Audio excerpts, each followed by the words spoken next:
We return with learning how to perform a protection ritual that will keep you protected in the astral realm. If you didn't watch part 1 yet, make sure to check it out as it will explain the theory behind the astral plane. There are many magical systems and whatever works for you is fine, but the most commonly known ritual is called the Lesser Banishing Ritual of the Pentagram, and it is well known in occult circles. In order to simplify this ritual and make it more digestible for the masses, I have made slight alterations. Reason being is because the language is Hebrew and one must know Kabbalah in order to have all the right associations. This is the ritual given to neophytes for beginning to train with astral senses. Make sure you have a space to perform in. You don't want to work in a cluttered room. If a bedroom is all you have, then just try to clean things up or maybe put down a square blanket for creating a separate space. Here you can set up your altar and small walking space.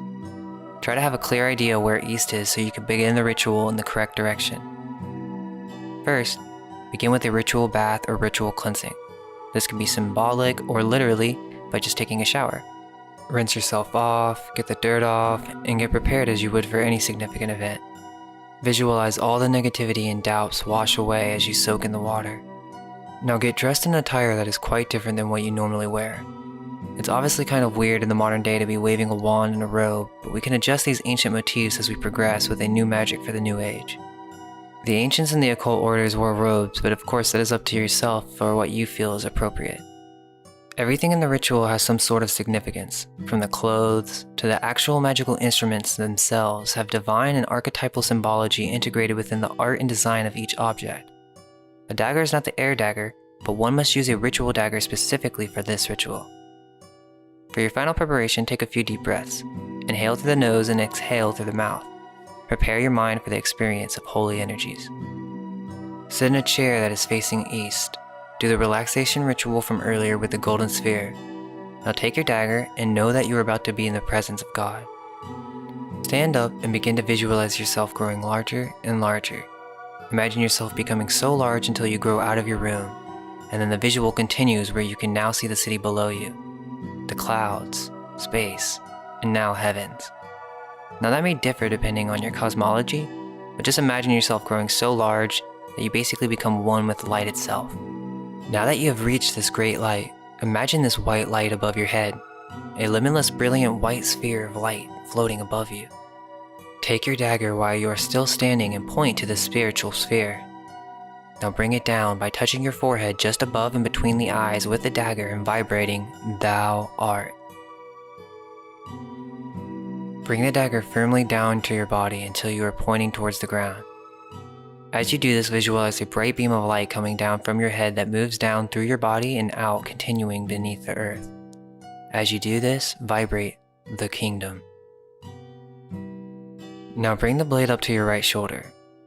As you do this, visualize the powerful white light that runs down the center of your body. Begin to project a beam from the heart area out to your right, past the blade out to your right shoulder. See this beam extend to the end of the universe and beyond. Focus on this beam and vibrate the power. Move the point of the blade horizontally to your left shoulder. As you do, visualize the beam of white light now extending through infinite space to your left. As you focus on the light, vibrate, and the glory. Clasp your hands at your chest. At the point covered by your folded hands, visualize a brilliant golden glow. Vibrate the words, Amen. In Hebrew, you would vibrate Ata, which means you, or more poetically, thine in Hebrew. The visualization of properly pointing the dagger or finger is for the purpose that you are indicating that you are linking your higher self with the divine. The kingdom of Malkut in Kabbalah represents the physical material plane. That is why you should be pointing down. The power and glory are called Vigabura and Vigadula. Amen actually has a secret meaning. The Lord's Prayer does not occur in the first instance of the prayer in the Bible. It does appear in later instances. Is this proof that the early Christians knew the secrets of Kabbalah? Now for many, ancient Hebrew may be extremely foreign, but there are many systems. This is just the most developed Western system that we have today. And I agree there should be some updates, but for the most part, this next section you will need to be able to draw these pentagrams as vivid as you can for each direction. As you draw the pentagrams, remember, we're going to be banishing, so we need to do it with a specific direction. The Hebrew method vibrates specific holy names of God as you draw these pentagrams, such as Adonai, Eheye, or Yod-He-Vav-He. You can use your own names, or just imagine that as you are creating this flame, that you are using the energy from this divine source. Begin with the east, and draw out the blue flame pentagram and establish this connection between the divine and your higher mind. This is the air element. Turn to the right 90 degrees, and continue the process of banishing through the pentagram. Now at the south, begin with the next pentagram, the fire element. Draw the pentagram for the west, the water element. And lastly, you will finish with the north, the earth element. You should vividly see each pentagram flaming from each direction without any distortion. Now we must evoke the archangels, for they are what truly cleanses an area rid of parasites. These archangels are manifestations for the elements themselves.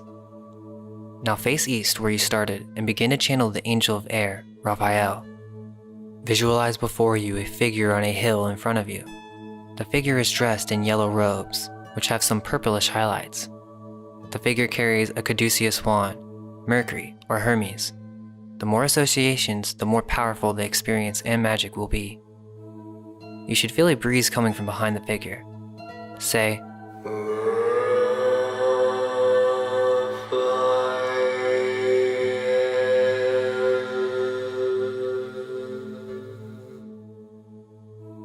visualize a figure behind you, dressed in blue with some orange highlights. The figure holds a cup and is surrounded by waterfalls. Try to feel the moisture in the air.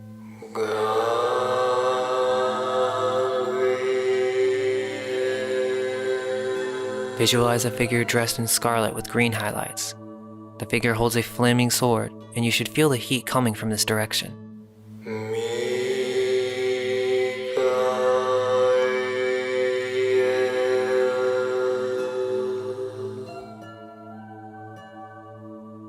To your left, visualize a figure dressed in greens and browns on a fertile landscape. The figure holds some beautiful flowers.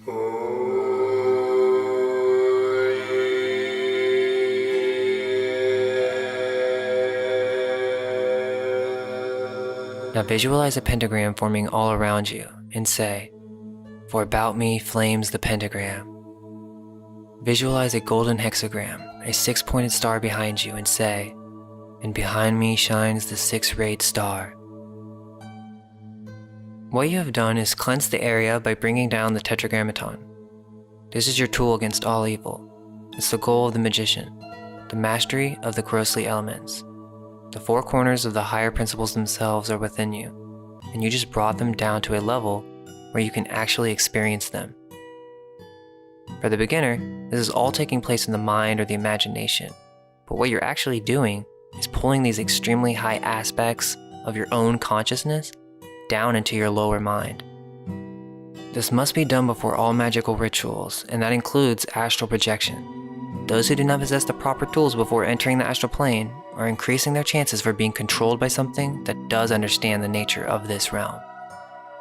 If you are there by mere repetitive exercises, I would urge you to master this art first of discipline and projection first.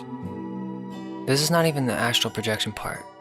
For most of you, you have been using astral senses, but your consciousness is still in your physical body. That's why you must trust that these exercises are actually making a difference for now, until you develop the skills to experience that truth directly. Remember, people separated from society and dedicated years to practicing these occult arts. Some people are naturals and have an easier time with visualization. Whatever the case, have a clear goal of what you are trying to achieve. If you just want to learn this so you can get what you want and manifest some money or something, you'll either fail or make things worse.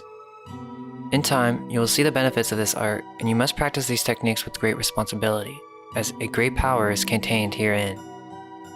If this is still scary to you for some reason, Jesus clearly references astral projection and navigating different planes of consciousness in the Gnostic Gospels. The Gnostics laid out this realm using these abilities. They weren't black magicians or evil sorcerers. No, they simply were trying to understand the realm they lived in. Now before we go over the ritual for astral projection, I want to make it clear that by no means is this an introduction into magic or the occult. The training for the Magus is quite extensive, too much to cover in a single video. Plus, I have to constantly assess what is the best way to present this material. It must be compressed, so I just want to make that clear. That's it for this video. Part 3 will be the practice part of this series, and we will begin looking at exercises to induce astral projection. Thank you all so much for the support, and if you have time, check us out on IG and Facebook. Maybe send us a message. And if you can, tell your friends about us, because it seems that many are still not getting notifications, but all I can hope is that our minds may be unveiled. Let go of everything you think to be true. Relax the mind and ask the question, do I truly understand what this reality is?